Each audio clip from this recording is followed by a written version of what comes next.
Hey guys, Dave from Nerdarchy, 4 nerds by nerds, hanging out with a couple nerds, and we got our special guest Scott Garby in the house Indeed. today. Hi, everybody. And man in the helm is intern Kyle. So welcome all. Hopefully you're having a great nerdy weekend, and hopefully there's actually people watching because I understand it is free comic book day. That is true. I know. Indeed. Scott's like, oh, free comic book day. We're hanging out with Nerdarchy. Oh my god. I chose Nerdarchy. I made my wisdom check. Or foul, depending on how you look at it. That's true. I was watching Comic Book University this morning. He did his live chat before going out to Comic Book Day and getting his free stash. Oh, so he was looking for, I forget who, I can't remember the artist now, but he was looking to get some autographs on some of his comic books as well. Well, and I think it's really cool just how that day has shown the power of that industry, the fact that they can do that. You know, what other industry has, hey, free product day? There's not a lot of them. And it's been really successful, and there's been attempts to duplicate it in other industries. But yeah. Well, I feel like Tabletop Day is kind of like an extension of that. Like that's where it was kind of birthed from. Well, and I think actually, you know, Comic Book Day is so great because comic books generally, you know, it's 35, maybe 50 cents to maybe $1 to make a book, and you can give them out. They're tiny little self-contained products, whereas we are used to beautiful $60 full-color role-playing game books, and nobody can give that out. And so I think RPG Day is one of those topics where they really struggle to make it work, and what it comes down to is adventures, you know. And so you're like, it's a lot for games and stuff like that. I appreciate that they're trying, and there's something that they'll be able to go over the wall on. But yeah.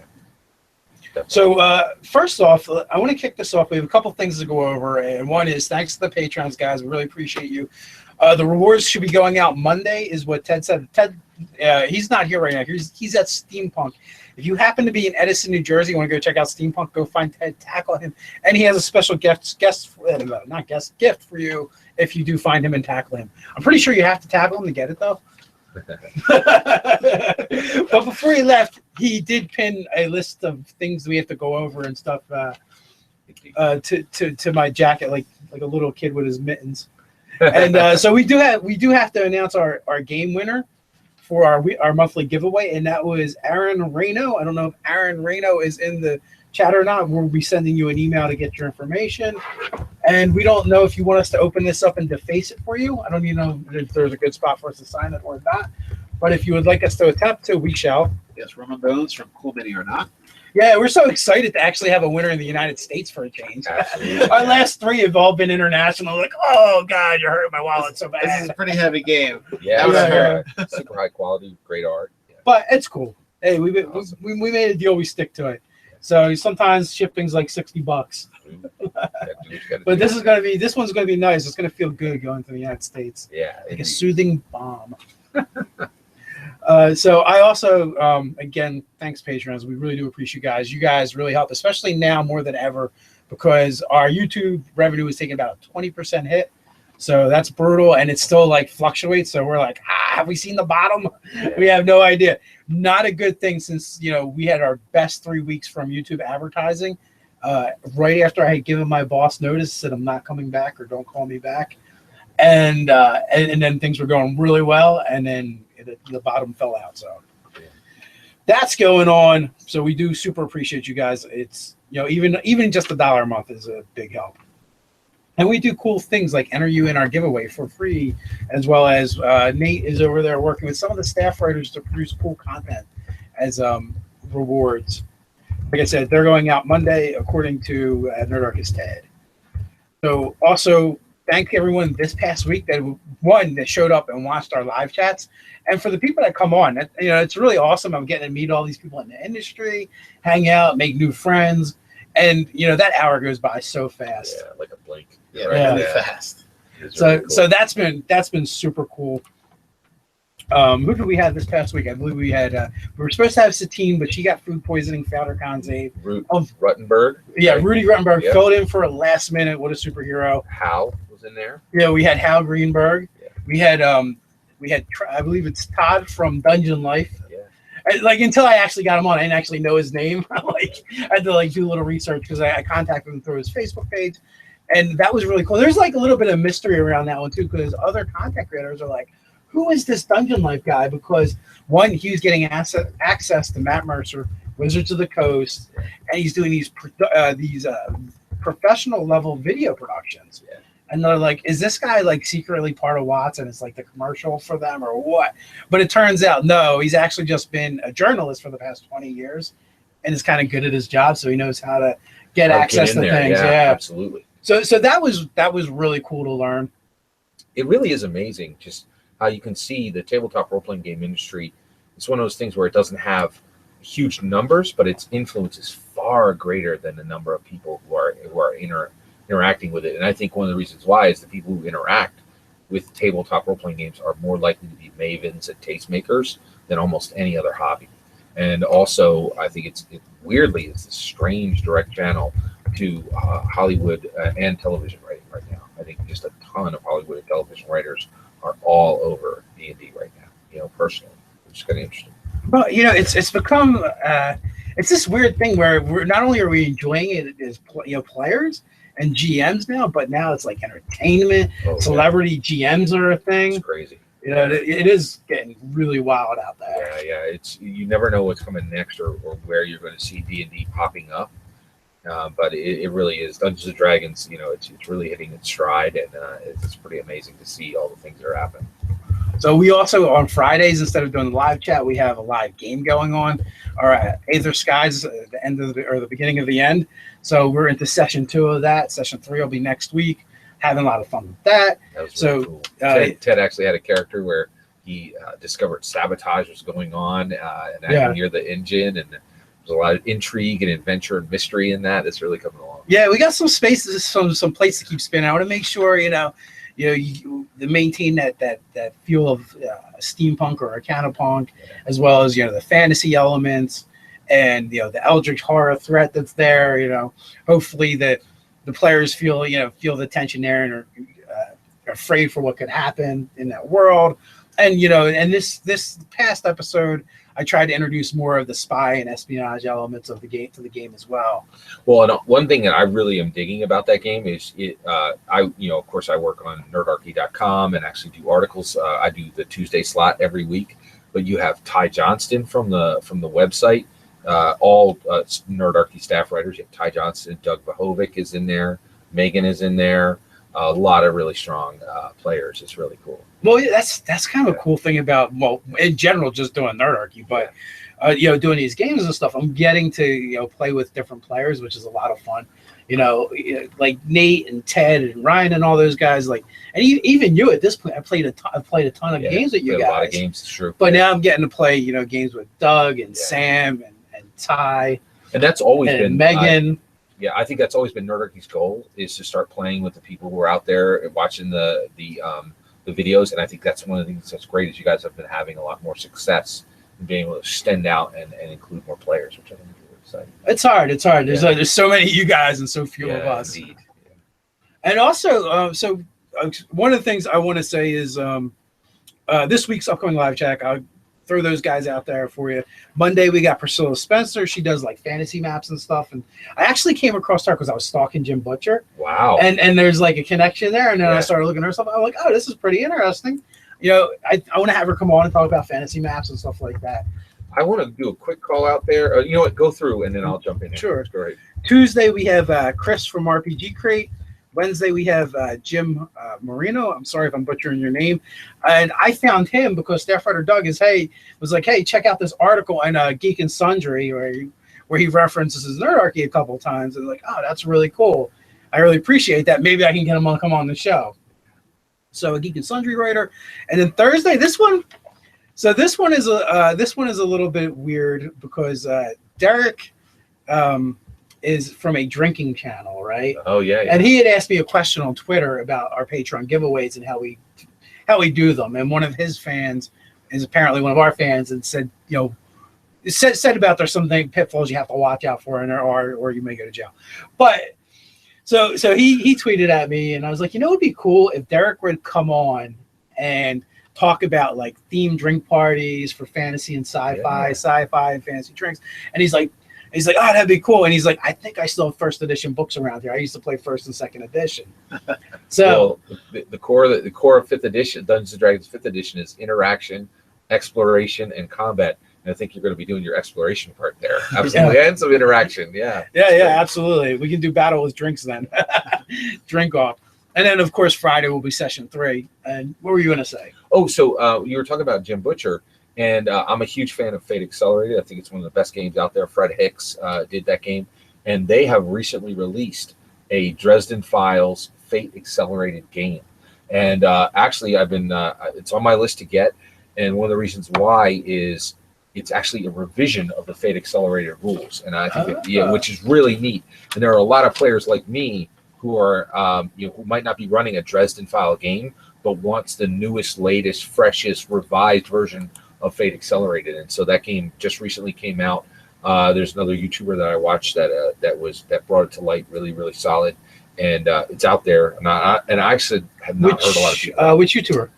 I wish I could remember. There's so many. Was it Red Dice Diaries? He's like me. He has this ridiculously small number, like in the hundreds of subs. It's ridiculously small. So yeah, so he was like really, really on the low end, and because I have like literally 200 subs or people I subscribe to. Sorry, go ahead. No, dude, I totally get it. Yeah, I suspect that one will not be given away for free, though. I'm sure that Butcher license costs a bit of money. Yeah, you're absolutely right. It is not a free game, but one of the things I think is really cool is I love Fate Accelerated edition, which is like the boiled down Fate, and it's $50 and it's 50 pages, and it is available for free. You can go get it. It's one of the reasons why I love that game is I can just give it to anybody and say, we're playing on Saturday. Here's the game for free now, and because it's 50 pages. Well, they have a beautiful version of the Dresden game, and they realize that Fate Accelerated is so elegant, so fast, and so cheap. It is cheaper that they can bring. They're now making this Dresden version of it, which is really, really fascinating. Well, even if you're not in Dresden, though, and you want to run modern fantasy, I'm sure that's the supplement you're going to want. Actually, that's a great point. You can run almost any urban fantasy game with those rules. Very, very easy. Yeah, so if you wanted to attach it. Werewolf, vampire, fairy, all of it. That's a great point. You can reskin almost any. There's so many great books out there that you can reskin. I don't know why you want to do that. I mean, the Dresden verse is so awesome, but well, I do know why people are. So I don't read a whole lot of urban fantasy. I know it's a huge market, and honestly, I think all of us are really hoping that more and more women are going to come into the hobby, and urban fantasy has, I think, more female authors. So I hadn't even thought about it, but the Dresden Fate Accelerated edition might be great for players who have more females in their game, because urban fantasy is generally has a higher population of female readers. So, something draws. Yeah. They're more interested. Well, vampires are hot. Werewolves are hot. But that it's a thing. Yeah. Sorry, I didn't make that up. It is a thing. Yeah. Yeah. So we have a question from Spiel Knights. He wants to know if you guys have any advice for writing adventures for a YouTube or web audience. So one, I will direct you to nerdarchy.com. I have a 5-page adventure concept on there. It actually explains exactly how to make a 5-page adventure. So that's an existing video within our catalog that would do that. So I'll give my 2 cents, and then I'm curious what you guys would say. So what I do is I have really been refining a way that I'm building these games, and what I do is I create. It all boils down to this: every single adventure is the following. It is your NPCs, it is your locations, and it is your events. Okay, and then you also have items in there, but they're going to be attached to one of those 3. So take a piece of physical paper and a pen, get your ideas down for your NPCs, your locations, and your events. Attach your items to them, and you just need the concepts, right? And then don't stat any of that stuff. Use use your monster manual NPC list. Every game has an equivalent to it. So this guy's a veteran, this guy's an archmage, this guy's XYZ, and then you can really build an adventure very quickly that has a lot of structure. And then also, here's what I'm going to say. The other thing I would throw in there is write 3 adventures. Do not ever walk into a game with 1 adventure and 1 idea. You have to allow those players to believe that they can go in any direction. And otherwise, it's get in the kiddie car, here goes the rails. And so don't railroad people. That's my 2 cents. Interesting. I feel like there's 2 parts to this question, in a sense. Like, so my question to you is, are you are you running this? Are you asking because you're running a game online, or because you want to broadcast it online? Because these are just two distinctly different things in my opinion. Yep. And my prep for a game that I'm running online is much different than a game that I'm just going to record and put online. Games I'm just going to record and put online, I do them how I would normally do them. But if I'm playing a game online, I only want to be in that seat for 2 to 3 hours, not a minute more. Amen, bro. I because Yep. it's highly focused. You're sitting down, you're in front of the camera. Everyone else is doing the same thing, and I feel like you get more game in when you're actually playing online than you do when you're sitting at the table. There's no side chatter, there's less other stuff going on. You kind of just like play the game, you get in, you play the game, you get out. Yep. So that really is the determining factor. Faster. So if you're just if this is your home game you're going to record and put online, then I would kind of say don't worry about it, just do what you're going to do. If this is a game that you're actually running for people and you guys are playing virtually, then I would say, basically in my mind, I want to come up with a combat encounter, some exploration encounters, and I also want to have like a role-playing encounter. And I may start with an idea of what they are, but my players may do something completely different. I never know. My one game of the Scarlet Sisterhood, we had a player drop out at the last minute. It was only going to be the 2 players. And I'm like, well, what do you guys want to do? They're like, well, you know what? That rumor you gave me like 2 sessions ago? Yep. I want to investigate that. Oh, nice. And then like, okay, well, I'm like, so on the fly, I had to figure out where that's going to go. Well, they're prominent in town. They're nobles. They have to make their money from someplace. So I'm like, they have this prominent business here, or they have their home. Which one do you want to go to? Right. So I took their choice, and then I kind of like distilled it down to 2 choices, right? Pick one or the other, because then it would determine how you're going to do it. Okay, we want to go to their place of business. Like, so they have a warehouse. Well, how do you want to do that? And I let them tell me how they're going to do that. And then I just kind of create the scenario to they kind of like springs into existence around how they're going to operate. I would say the flow of the game is really important. And with that, certain things I kind of try and stay away from. I had puzzles in my previous game that I ran a month or so ago, and it could be kind of slow when someone doesn't know which direction they want to go, or they're kind of having trouble mulling something over. So that's what I keep in mind is the like when you're designing what you want to do is like, well, this is going to be a bottleneck for time, where everyone's just kind of like, what should we do next? Yeah, because a minute of that, no big deal. Somebody can just go grab a drink, eat some pizza or whatever. But when it's a minute of time that people are just also watching, waiting for something to happen, that's the situation where it's like, well, make sure you have, while they're mulling over an idea or a concept, make sure you can do descriptions, make sure you can do questions, like maybe you can ask each individual character something to kind of either have them think in a direction or something, but don't let that time where it's like everyone's quiet, like with the thinking face on. Yeah. Well, an addendum to that is do not create scenarios where the die roll is the only way to move on in the story. And that's actually a really good element that's been introduced to Open Legend. Like, first of all, if you're rolling a die, it has to mean something. Second of all, if they fail that die roll, the story still has to progress no matter what. Yeah. And in my youth, I would run games and be like, oh, there's like 1 or 2 ways through this. And if they didn't think of those 1 or 2 ways, like the game bottlenecked, or, oh, this is going to depend on everyone making this one die roll. It is like the stupidest thing you can do as the GM, because you're going to just kill your game. And especially if you're running a game online and people are watching it, you want it to keep moving. So also, I really like how you narrowed this question down to what he was really asking as far as, hey, this is going to be on camera. What do I do for a web-based game? And so I would add 2 things. One, I really think, especially when you're online, you're really showing them people a movie. Get it down to 2 hours, make it as tight and as fast as possible. And one of the things you can do to make your combats tighter is I do this in my games. If you've done 2 rounds of combat and there's just 3 stragglers left, go, you guys clear those guys out. But how do you do it? How do you shoot them in the back? Do you route them? Use the momentum of the combat. You might even say, hey, you guys have had 2 rounds and half of you are dead, and actually your cliff slides off and you guys fall off in a mudslide and they're shaking their fists at you. But get that cut those combats to the quick. I have several examples Yeah. of that, and then I think Kyle might have some questions for us. One was I had vampires, and they were doing a thing, and the head vampire died, and there was a bunch of zombies. I just had the zombies go limp because at this point they weren't serving a purpose anymore. Right. It was boring. Last the Scarlet Sisterhood game. One of the things that happened, they were fighting. They're basically fighting my Unsullied, and there was literally like 3 of them left, and they're going to win. It's just a matter of time.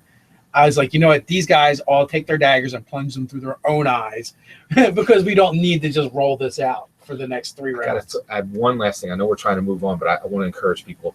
Don't let mediocre stop you. So you guys are watching Nate and David and Ted's pimped out, awesome lighted system and a bunch of cool cameras and this sweet set.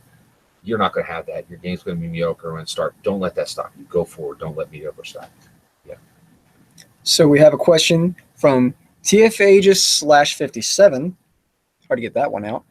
They want to know how to deal with a DM who hasn't had combat in 8 sessions. Oh, I got a 2-word answer to that one. I'll go ahead. Well, okay. Show some combat. First of all, if you want to feel better about your mediocre games, just go watch our old stuff, and you'll be like, "Oh, wow, they were less than mediocre when they started." But to that one, no, that's a conversation you have to tell your GM. You're not getting what you want from this game, and maybe. And here's the other thing too: do the other players agree with you? If you're the odd duck, which I find that to be weird, especially if you're playing Dungeons and Dragons, then then you're going to have to find another group. But for the most part, it's a discussion between you, the players, and including the GM, for you guys to decide collectively what kind of game do you want to play. And in the conversation, you go over, well, is this the frequency in which you want to have as the DM combat show up? So if the last combat was 8 sessions ago, let's say, is it 1 out of 9 is when we're going to fight? Because that's not enough for me. Yeah. Can I come back 8 sessions from now? Yeah. Can I say I'm working on a ship or something and then come in and do my thing? I would leave that game. And so one of the things that I'm very blessed. I have I play with you guys a lot, and I have a game that I'm running back home. And one of the things that because I've been connected with you guys, I'm meeting more and more people, and I've started mixing players, giving seats, taking players out, and giving those seats to other people. And I feel, and I'm going to throw it out there to players. If you are not digging that's broken. That is utterly broken. And that in my opinion, that game master you got to lose that game master. And I think more and more as a hobby, we need to start thinking of winsome ways to leave games, and let your leaving be the statement that it is. Say thank you, I appreciate the time I've had in this game, and then leave that game. Right? That has a whole bunch of wonderful things that can trigger. It can shut that game down. That person can go buy a new game, start fresh, and realize. I really feel like there should be winsome ways to leave games. We need to start thinking about that. So I would just add one thing. If there's drama and tension in that game and it's fun and exciting, because you can do that without combat. It doesn't have to be combat. But if you're getting those other things, then that's okay. And as long as you all agree that these other things are rewarding to you as a player, then it's not a problem. But clearly, if you're going, hey, we haven't had combat in 8 sessions, it means something to this player. So then they have to figure something out, whether it's discussion, whether it's finding another group, whether it's you DMing and showing the other players at the table how you would like to see the game run. So there's definitely tons of different things. But first off, it's just going to start with a discussion. And the other thing too is, unfortunately, there are people out there that just don't have a whole lot of options for gaming. You might want to explore some online game options as well. We have a question from DSDJKK, and he wants to know how to make his higher level PCs run into a chase from hundreds of zombies. They can just fireball them down. Yeah. What is the question one more time? How to get your higher level PCs into a chase encounter because they're powerful enough to just fireball his zombie horde down. In this case, you might need to actually have them need to get something where instead of running away, how about running towards? Because that is a problem in a D&D. First of all, in a D&D style game, the first thing most players want to do is just kill the monster. So it is hard if you're trying to get them buy-in, or whatever it is has to be overwhelming. The zombie horde would have to be like a zombie horde of Tarrasques. to get a high level player party to run from them. So the way I would do that is I would use ice falls and ice tunnels and ice chutes. Right, so get them in a position where they're maybe at a high mountain area, and then they're all fighting or they come and they're about to break out and just really throw down, and the ground breaks off, and they are shooting into all these ice tunnels which go on for hundreds and hundreds of feet. And then also you can take that super powerful group. They can no longer fly because they're sliding through tunnels. They can only reach a portion of the monsters because they're sliding through tunnels. And then you're going to break that out, and they're in a chase scene where they're trying, and there might be points where I can take this chute, or this chute goes to the right or the left, or I can be severed between the two, right, if I don't put my legs right. So I would change the environment so it forces a chase. Wasn't that one of the Ice Age movies? Yeah, exactly right. Yes. That's what I was thinking. It's 100% correct. Yes. So watch the Ice Age movies and make that happen in your D&D game. Answer to all D&D. I would say you probably have to up it over zombies. That's going to be my suggestion. Is either vampires. I was thinking vampires, or these are these can be enchanted zombies. Perhaps if they I don't know what they're supposed to be running from. Do you just want to see them run? I like if they're trying to grab an artifact and leave, that they come into a tomb, and that tomb is filled with a whole bunch of enchanted construct zombies or something that or might be resistant to all kinds of damage, have a tons of hit points, or run around like crazy. What are you trying? Why are you trying to put them on chase just for something new, or is it because you think that would be the best seed for that? And you're gonna probably have to just use something that's a little more intimidating than zombies. Yeah, well, we did a higher level game. You guys were 12th level. We used the Witch Hunter. We did the Witch Hunter game. Yeah. And I actually had several magic effects going on that were bolstering the zombies. And I used ogre zombies anyway. They're normal size zombies, but I used the stats for the ogre zombie. So they were freaking hitting hard. These guys were getting hit for 5d6. Part of it was necrotic damage. And there was a couple of problems that they had to solve, or it was actually going to get ugly, and they may have actually been taken down by the zombies. So your run-of-the-mill zombies is not going to cut it. You're going to have to make them terrifying. You're going to have a zombie punch someone in the face for 50 points of damage for them to even think about running. Actually, I'm going to throw out an unusual resource here. So you guys are clearly enjoy YouTube. I feel the best movie reviewer right now on YouTube is Grace Randolph. She has an amazing channel. It's called Beyond the Trailer, and she talks about the movie industry from the money level as well as the review level. And because of that, I understand that the Ice Age movies, everybody was why do we keep getting these movies? And the reason why is they do very mediocre here in America, but they do tremendously everywhere else in the world and make a ton of money. But definitely check out Grace Randolph, because it will make you a better GM, because she's constantly talking about collaboratively telling stories, but that's between directors and writers and actors, which is pretty darn close to what we do. So kind of interesting. Yeah, actually, that's a great analogy. Yeah. All those people have to work together, very much like a D&D group. Yeah, maybe. So also we have Nerdarchy Ted's game coming up. So we don't actually know what his theme's going to be. He's going to figure that out and send it out Monday when he contacts you guys. But the game will be Friday the 26th, 8 p.m. Eastern time. So we're getting a little bit of a different time and day of the week. So maybe that'll work better for some people. So the players that are in this one are Dougie, Kyle Russell, Curtis Friedborn, Caraman Steele, Mike Hartnett. And then we have alternates: Jeff Slick, Malcolm Ripert, I'm probably butchering that, Christopher McKenney, Renee Alcanter, and Colin Beaton. Don't worry, Monday the email will be going out, so if your name is in there, you can expect that. And you are in Nerdarchy Ted's game, and that game will be at 8 p.m. on a Friday, the 26th. Absolutely. So, good times. I'm going to jump in real quick. So the last 2 weeks, I have been reading a really exciting new tabletop role-playing game that I really want to share with you guys and really highly recommend to everybody out there. John Harper, he has done a lot of great tabletop role-playing games that are really small and very confined. Laser and Feelings and Ghost Lines, Lady Blackbird. This guy is an absolute genius. He has... Wait, that's the train game, isn't it? It is. It is, exactly. And so I've been following a 6-page tabletop role-playing game that this guy did 5 years ago, and he just put out his #1 tabletop role-playing game. It's fully fleshed. It's over 400 pages long. It's called Blades in the Dark. and it is absolute. It's historically important. So you guys should really be checking this out because I don't think a lot of people are going to pick up this game. I think it's probably going to be a few thousand, right, people that pick it up. But I guarantee that the rules that this guy's that John Harper has put into Blades in the Dark are going to be showing up in every tabletop role-playing game, just split out in different games in 2017, 2018. I think it's going to impact Dungeons & Dragons 5th edition. Here's what he's done so far. He has party types in the game, like a character sheet. He has new types of maps you have never seen, maps at the building level, right?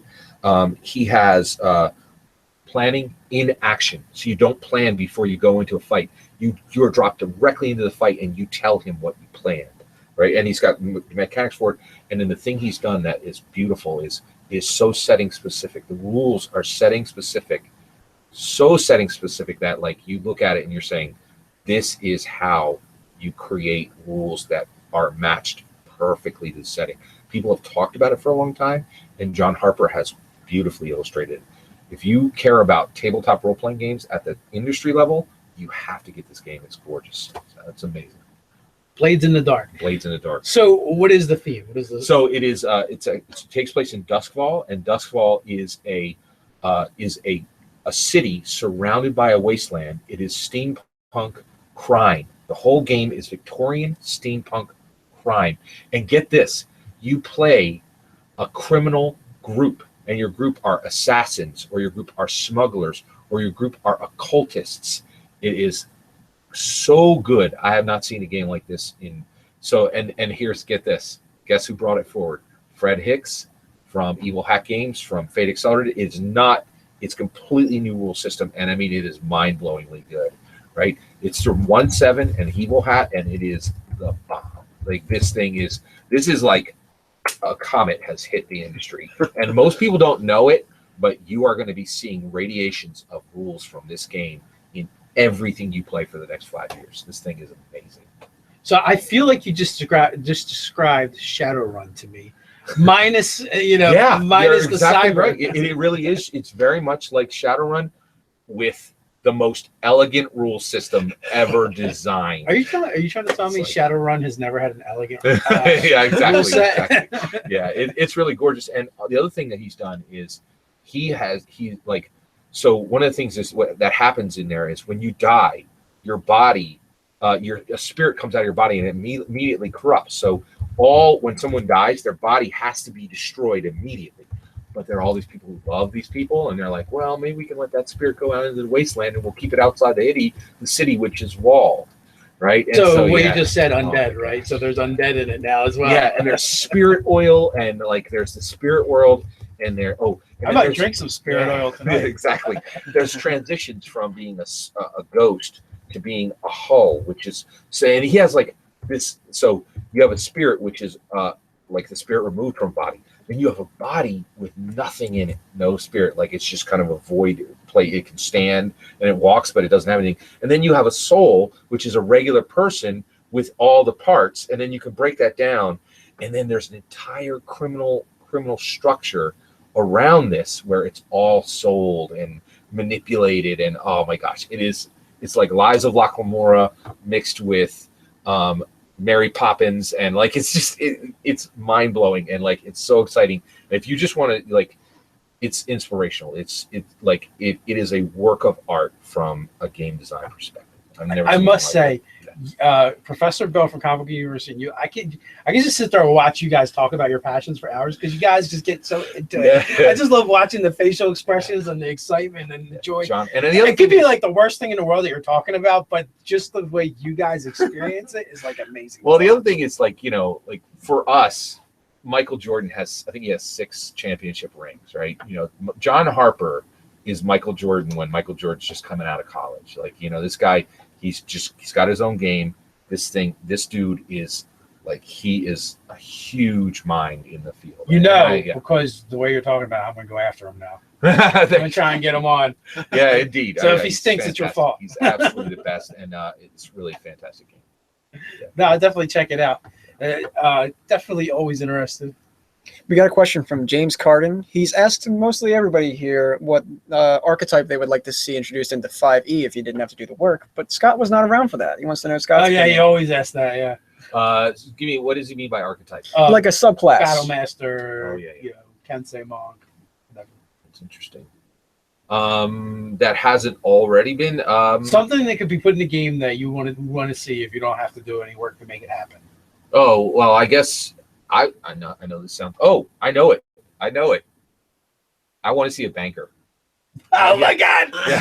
Yeah. Guys, there's a great story here, but go ahead. Do you want to tell them why you want to see a banker? You want to tell them the story? So I work for a transatlantic bank, and they actually asked for innovative ideas, and I said, you guys, this transatlantic bank should pay for product placement in the Dungeons and Dragons game, and you should make a banker in the game.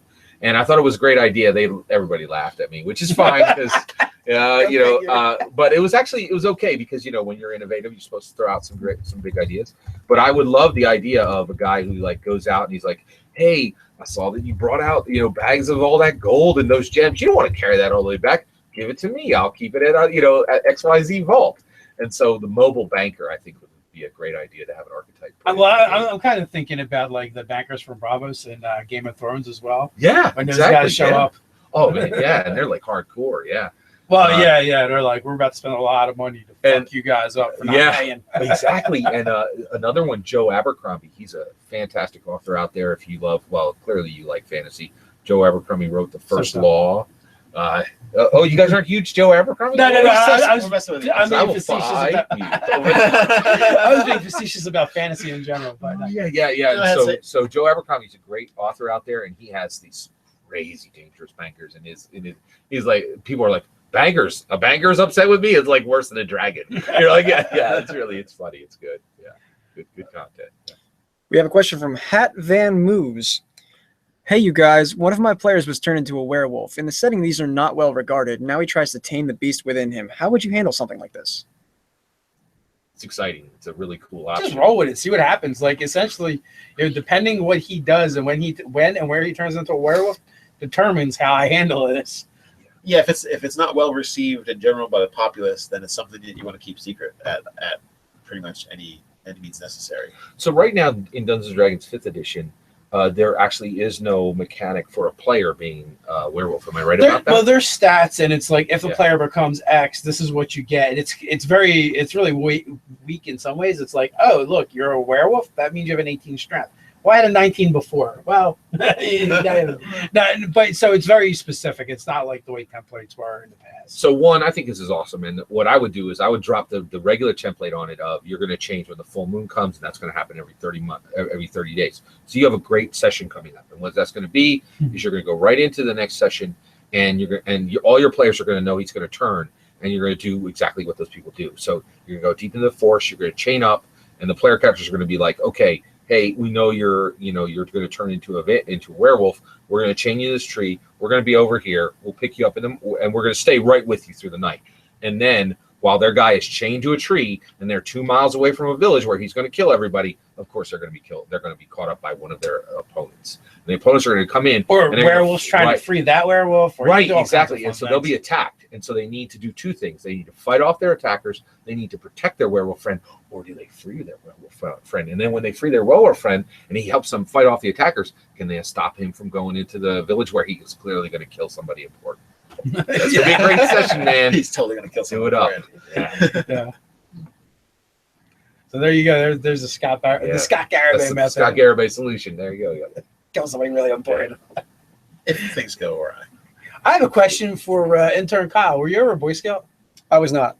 Because whenever he's got a question, he does this, and this is what the Boy Scouts do when it's time to be quiet or whatever. Oh, really? Well, that's just my question symbol. That's your question symbol? Yes. So I had something I wanted to throw to you guys. Let us know when there's a question we can jump in right. But so one of the things I was so inspired by the Blades in the Dark game that what it showed me was that you can really make these incredibly game-specific rule systems. And I was thinking, what do you guys think of the idea? Okay, so we've been waiting for the Dark Sun for the Dark Sun source book, right? What do you think of taking the game Dungeons and Dragons in a new direction that they've never done before? And I want a core rule book for Dark Sun. So I get so it's just like the Pathfinder book, 400 pages, all the rules are Well, slimmed no, down, and it's just what Dark you Sun really want, specific. you want Edge of the Empire, you want Right, Force and exactly. Destiny, you want. Exactly. We've Yeah. talked about this before. Yeah. You're like, you know, like you want every book to ever come out to be a core book, and Yeah. it has Exactly. complete rules to play the game as well as the complete rules to play that setting. So since they are clearly not giving us the source books for a reason, they've said, "Hey, we're not really going to give it to you." Do you think it would fail? Do you think it's a good idea? Do you think it's a bad idea? Where would you guys go with that? You want to? It's hard to say because Dungeons and Dragons fans can be quite curmudgeon-y, and there's been a lot of resistance from people with Fantasy Flight Games over that. That exactly. There's definitely been a lot of people that have been angry that they keep reprinting the same rules over and over again, and people have to keep paying for them over and over again. So you think that would be the kind of that? I think that's the reaction you're going to get. Why do I have to keep buying these rules? They would rather just have the setting book and buy the rules once. Well, the nice thing is you could get somebody who's in their second year of college and they see Dark Sun on the shelf and they can just pick that up and play it. So there is, but you're right, for the hardcore guys, it might be an issue. And then the other thing is like, how much is that? How many pages have to be in that book? Like it's it's like 450. We already know it. Pathfinder's done it. You're right. It's about 450 pages. You're right. It's a beast. There is the option of being able to play a certain amount of D&D for free because they've got the information. Yeah, for you. Unearthed Arcana. So, and they have like the basic rules. Absolutely. So if you were saying, well, we want to make it so that you could play Dark Sun if you just had the basic rules with you, then that could be something that could work out. Interesting. But again, you'd have to replay. There's like certain classes that aren't the basic rules, I think. But I feel like there's just stuff that's missing out of the basic rules. Well, the reason why I keep bringing this up is I feel like we've already seen all this other fail. This is the only thing they haven't tried. And so I'll throw back Magic the Gathering. They've already done that with Magic the Gathering. You could take the free core rules and you could take the Magic rules. Nobody cared. That thing really didn't get much traction, the Magic the Gathering rules. So I really think it's worth going. Yeah. So we have a question from Ryan Watson. It looks like his players are constantly, he says they meta a lot because they're saying things like, I searched the room, and if one player fails, the next player wants to search the room, and then the next player wants to search the room. Yeah. What should he do about frankly, this? My dear Watson, it's elementary. No, that's the problem with role-playing games in general. Like, and it is the problem of, like, when you have the skill checks that everybody can use, right? And it is kind of like my beef, and where me and Marcus Ryan would disagree all the time, is, sure, there's that off chance that one of the characters did know something or heard something or whatever, but here's what it comes down to. 6 people rolling a D20, someone's probably going to roll high. Yep. And, just the way it usually works, it's like the guy who should have made the roll rolls a 1, and the guy who shouldn't make the roll rolls a 20, and it is kind of ridiculous. At a certain point as a GM, you may just ask for specific roles from specific people and be like, that's it. Yeah, that's how we're doing it. Now, the other thing that is, as a game master, I would check your pace and your scale and your stakes. So if they're all like, I really wonder what's in this room, you're not giving them enough to interact with. Like, if these people deeply care what's in this room, like, I feel like you are not really giving them enough to engage on. You want to move that game faster. You want there to be more stakes. You want them to feel that they have more impact on that world. Because I feel like in my games, players don't care what's in that room. They're worried about going to whatever's next because they know it's going to be exciting. And so I would really check your scale and your pace and your stakes. From my perspective, I would say turn it around rather than them ask to make a roll. Is that kind of what seems like is happening? Yeah. Rather than them asking us make a roll, you are going to tell them as a GM when a roll is required. That way they can say, I'm going to look around the room. Do I find anything? Rather than, I would look around the room. I want to make a search roll. So having them, that way you can kind of control who's rolling and who isn't. So if they all say they search, well, you can just tell the people that you don't want to make a roll. You didn't find anything because they didn't legitimately, because you're really targeting certain people to be able to make that roll based on. So you're kind of in essence kind of like training the meta a certain way to alleviate. It's like, okay, I guess because everyone's asking to make a search roll, I got to let everyone make a search roll. The other thing is you have 3 levels, right? So you have one person is doing it, one person is going to assist, and there's actually an assist mechanic within Dungeons & Dragons 5th edition. And scale it back. If you have this problem where they're doing this a lot, you have, here's your role, here's your assisted role. Here's everybody's doing this. So you might give them, I don't know how you give them more beyond advantage, but give them something for everybody's doing that. This might be a nice way to go.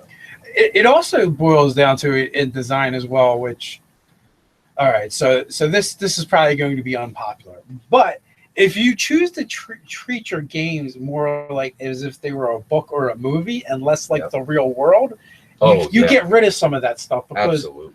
like we'll put things in there that don't really have a purpose, but when you put something that doesn't have a purpose in your game, it becomes a red herring or a MacGuffin, whether you want it to be or not. Your players will focus on those things and go, an empty room. It can't be an empty room.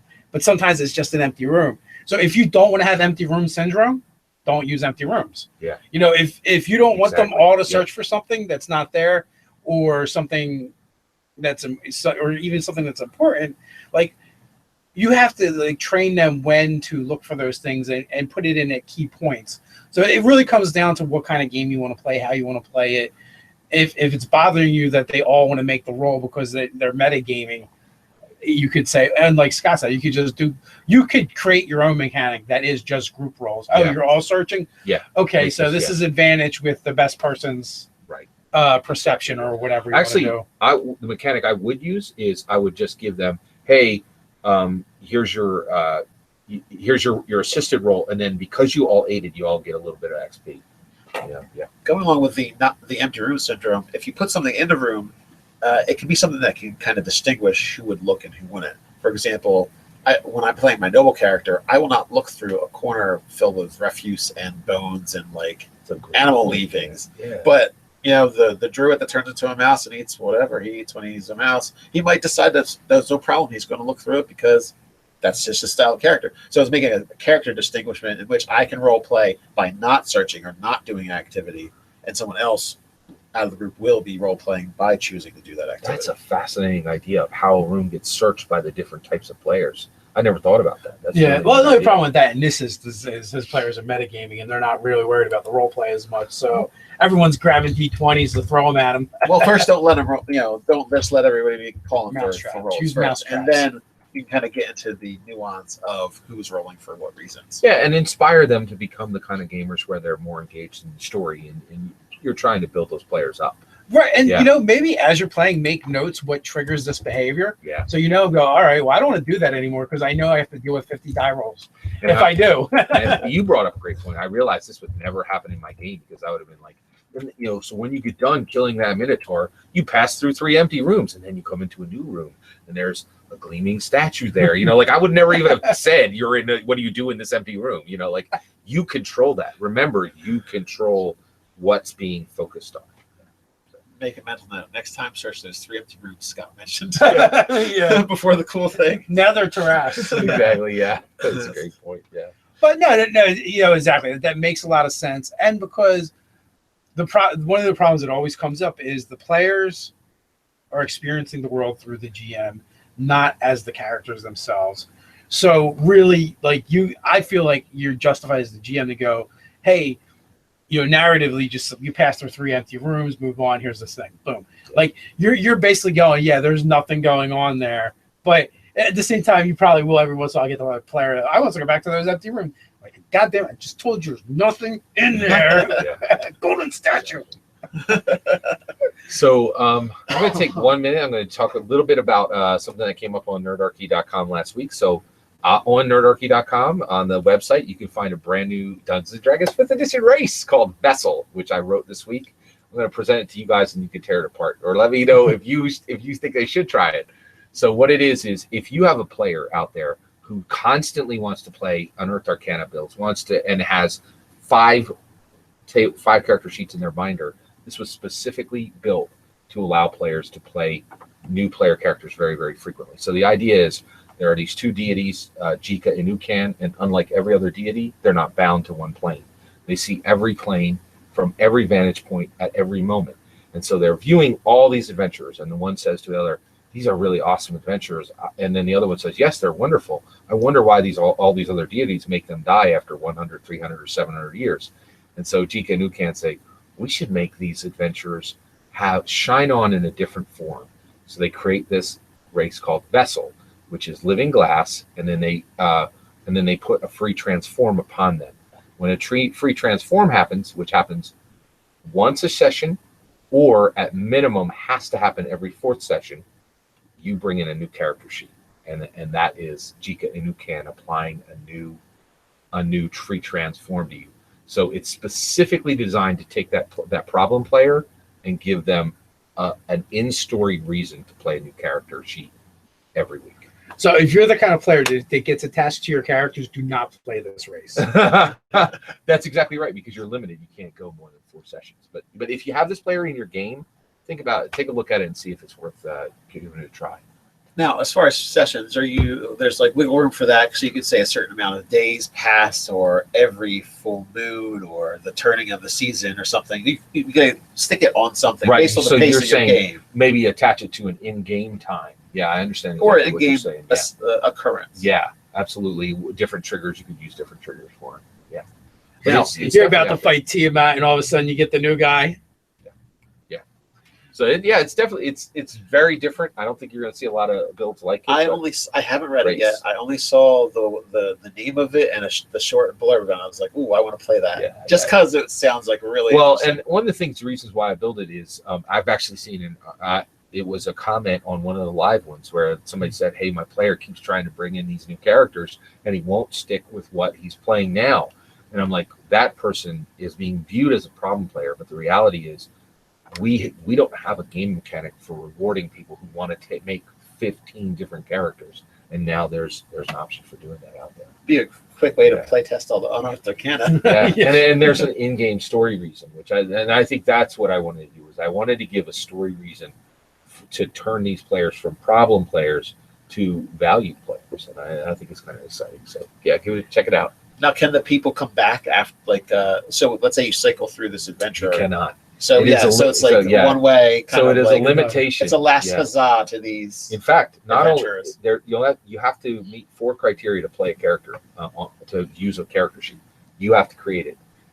You can never have played it before. It has to be 3 to 5 levels higher than your last iteration, which means you can go from 18 to 1. Okay, and then the last one is it has to be made with the player's handbook or with Unearthed Arcana. Period. Those are the rules. Those are the 4 criteria that bind it. So it's very different. I'm a little confused on the levels. Yeah. So you're absolutely right.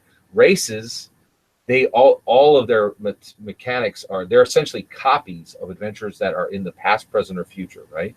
Okay. And so one of the things is experience no longer matters for these player characters, which is very odd. They start at maybe they could start at any level you want them to, 2nd level, 5th level, then they go up to 9th level, and they just keep, and each one they bring a character sheet, and that character sheet has to be within that level range.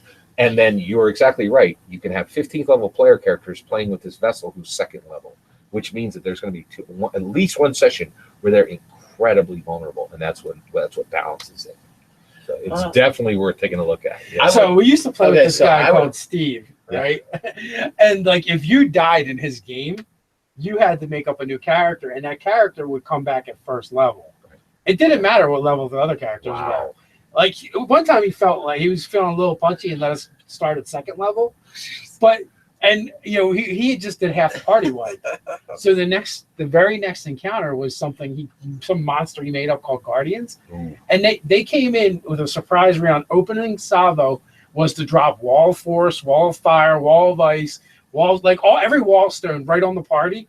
And like all those new characters, what do you think happened? They died. Yeah. Yeah. Now, just so you're aware, I'll throw this out. You said Guardians. This is not a spoiler for Guardians, but Baby Groot is that way. He's level 1 through the entire film. So he doesn't look level 1 in the trailer. So yeah, it's a great. He's got level 20 attitude. He has like 1 action scene. Anyway, yeah. Okay, so with that, I would say my issue with it is the variable levels.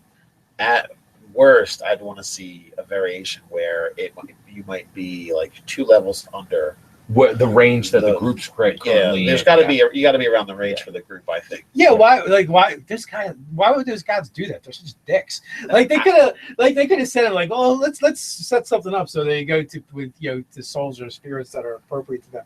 So I would say the addendum to that might be like a 1 to 3 level swing, either above or below what the party level is. Well, and one thing I'm excited about is I've taken my swing and said, hey, this is the race that I put out there. And one thing I'm a little bit proud of with it is I've never seen anybody try in game to solve this problem, like to make it so that you can play a character sheet this week. And that's the other thing. This was built to do this. You read Unearthed Arcana on Monday. You played a Dragonborn sorcerer on Saturday, and you read Unearthed Arcana on Tuesday, and you play that character on Saturday. Never been done. No one has ever approached. I think the only thing I would say if you're going to do it in a game is roll a d6, 1 through 3. You're the party level minus that. Minus X, right? Yeah, 4 through 6. It becomes the positive 1 through 3. And what I would say is, take a look at what I have down there, and of course, and actually all of it's completely, since it's up on nerdarchy.com, you can actually literally copy it and edit to any way you wish. I believe I have the perfect build on it, but it is perfection as it is. Exactly. It is yes, exactly.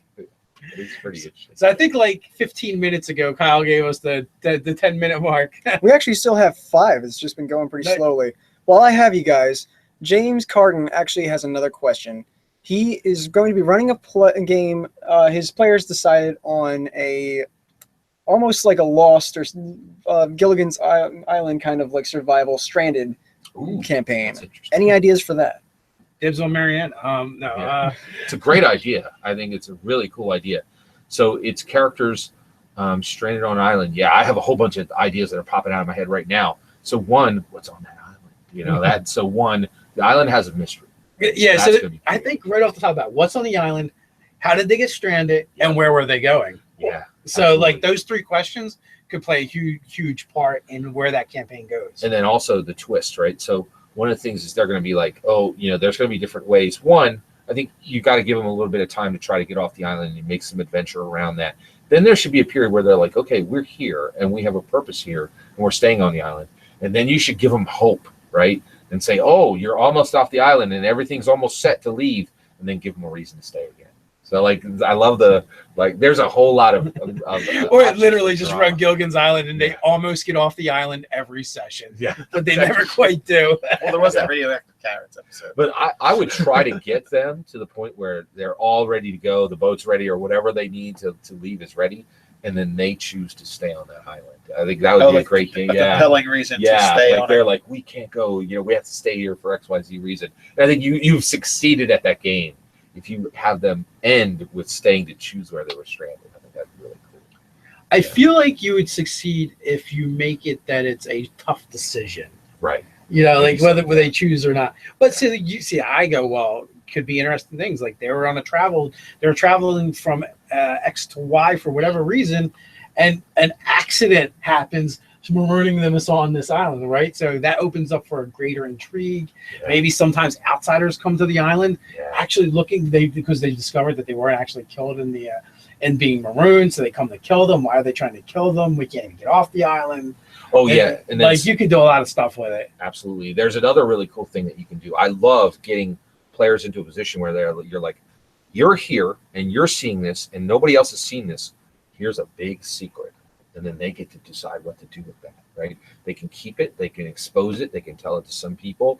But on this island, there's maybe a huge, maybe they've come from a big city, right? It's dinosaurs. Right. But now that they're on there, they're stranded on that island, they know that something's happening in the city at a regular pace.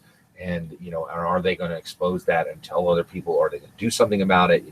So secret is a big part too. Oh yeah, that'd be great. Finding something that is nowhere else that that they know, and once they expose the rest of the world for it, it's a game changer. It's going to change everything. Exactly. Yeah, that's another really cool. It's a great setup. Great setup for a game. I might steal it. Right? Yeah, indeed. Absolutely. So with that, we're getting this symbol. So hopefully we covered your question at the very end there. Thanks guys for hanging out with us. We really appreciate it. How many people do we have on here today? We have 64 at the moment. Nice. Thank you so much. I hope you guys enjoy these live chats. I hope you're enjoying the weekly live chats that we're doing and the games we're running. And until next time, my friends, stay nerdy.